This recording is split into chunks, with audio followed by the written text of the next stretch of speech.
Salut tout le monde, c'est Geneviève, votre prof de français. Vous l'avez demandé et redemandé, la voici finalement, la capsule sur les sacres. Peu importe la langue qu'on apprend, c'est toujours intéressant de savoir que disent les gens dans cette langue-là quand ils sont vraiment fâchés. C'est quoi les jurons, comment ils font pour exprimer leur colère. Au Québec, on a une façon vraiment particulière de faire ça, c'est ce qu'on va regarder dans la chronique qui suit. Si vous trouvez que je parle trop vite, vous pouvez réduire la vitesse de lecture, puis je vous invite à utiliser les sous-titres en français canadien que je fais pour vous. Si vous n'êtes pas encore abonné à la chaîne, je vous invite à le faire. Cliquez sur la petite cloche pour manquer aucun contenu sur le français québécois et la façon de vivre au Québec. En commençant, on va comparer avec différentes façons de jurer d'autres pays dans le monde. La présente capsule contient des gros mots et un langage qui pourrait être offensant pour certaines personnes et pas seulement en français. Nous préférons vous en avertir. En France, les mots qui sont utilisés pour jurer, c'est beaucoup des mots scatologiques, merde, fait chier. Le mot putain aussi est très très utilisé, ou tous les dérivés un peu moins graves, punaise, pour pas dire le mot. Aux États-Unis, shit, c'est aussi utilisé beaucoup. Je pense que le pire c'est fuck. Tout le monde connaît le mot fuck. En Amérique latine, vous utilisez aussi les mots scatologiques, merda, mierda. Puta qui est utilisé aussi, tous les mots pour les organes génitaux, autant masculins que féminins. Donc, je pense que ça serait pas mal vos pires jurons. Corrigez-moi si je me trompe.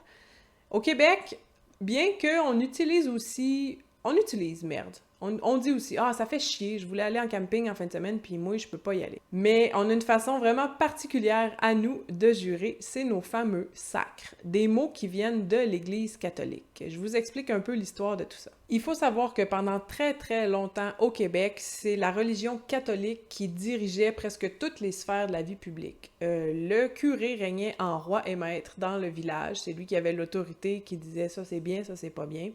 En éducation, c'était les frères et les sœurs qui enseignaient aux enfants.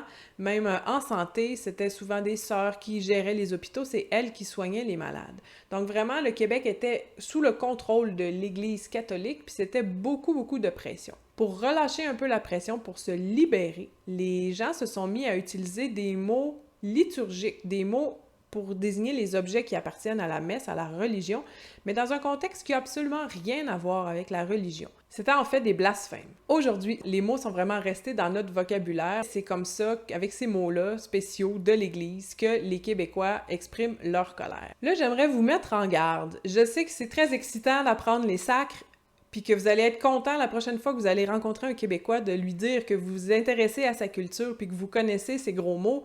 Mais de grâce, n'arrivez pas en disant « Hey, tabarnak! » On fait pas ça. C'est vraiment des mots qui sont pour nous choquants.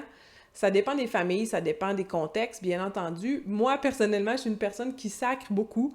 Dans ma famille aussi, c'est bien accepté. Je sacre devant mes parents, puis il n'y a pas de problème, là. Mais ça dépend vraiment des familles. Il y a des familles pour qui ce sont des mots très, très offensants, très choquants. Donc, ne criez pas ça dans la rue quand vous vous promenez à Montréal ou n'importe où au Québec. Et n'arrivez pas vers un Québécois en criant « Ah, tabarnak, calice! » Ça se pourrait que la personne soit choquée. Et on commence sans plus tarder. Le premier sacre, il est très, très léger. Je pense que c'est le moins pire de tous. C'est « maudit ». Donc, on peut maudire quelqu'un. Maudire, c'est un peu envoyer un mauvais sort. Maudit. Ah, maudit chat, il a encore mis du poil partout sur mon linge. C'est un sacre tellement léger qu'on peut entendre les enfants dire maudit. Pour chaque sacre, il existe une version atténuée, un peu comme tantôt je vous ai dit que les Français vont dire punaise au lieu de dire putain. La version atténuée de maudit, ça serait Moses et Moses. Ça, c'est vraiment pas grave, on peut le dire sans crainte. Il y aurait aussi maudine puis motadi. Et mot à dit affaire. Ensuite, on a le mot hostie. L'hostie, c'est le petit pain rond que le prêtre donne à la messe qui est censé représenter le corps du Christ.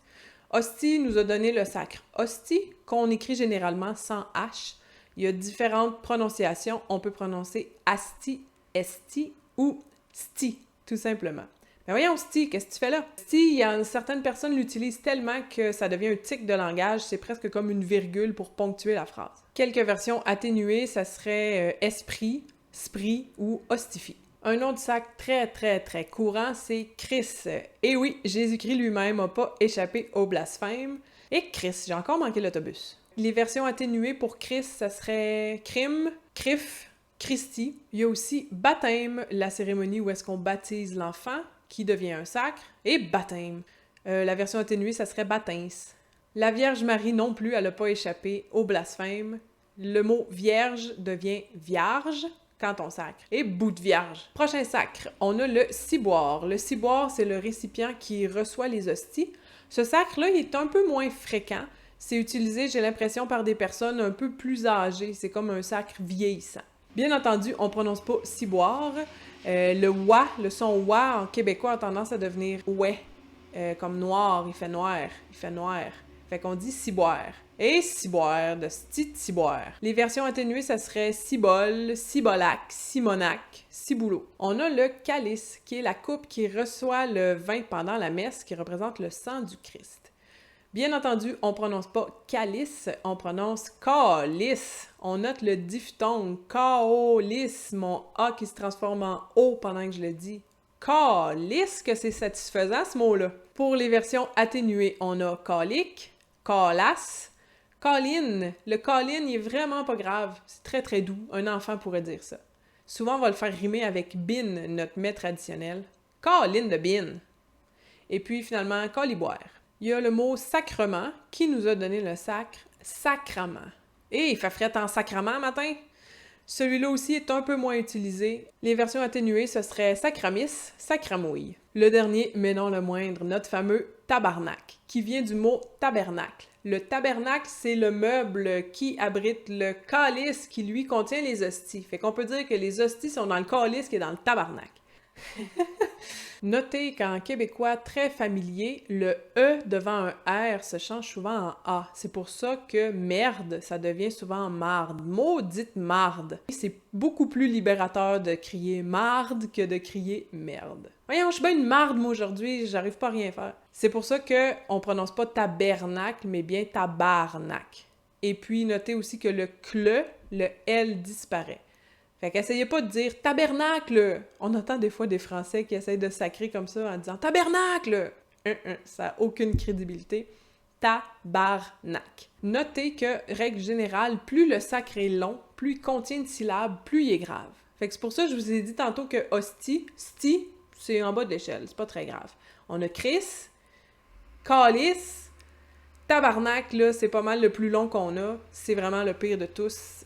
Je suis en tabarnak, ça veut dire que je suis vraiment, vraiment pas de bonne humeur. Maintenant, pourquoi les sacres sont si intéressants sur le plan linguistique? C'est parce que c'est des mots ultra polyvalents. On peut les mettre à peu près dans chaque catégorie grammaticale. De base, un sacre, c'est une interjection, c'est quelque chose que je crie dans une situation donnée. Par exemple, « Chris, arrête donc de m'énerver ». Je peux aussi en faire un nom, traiter quelqu'un de dire qu'il est un Chris. « Toi, mon petit Chris, là, attends pas que je te pogne ».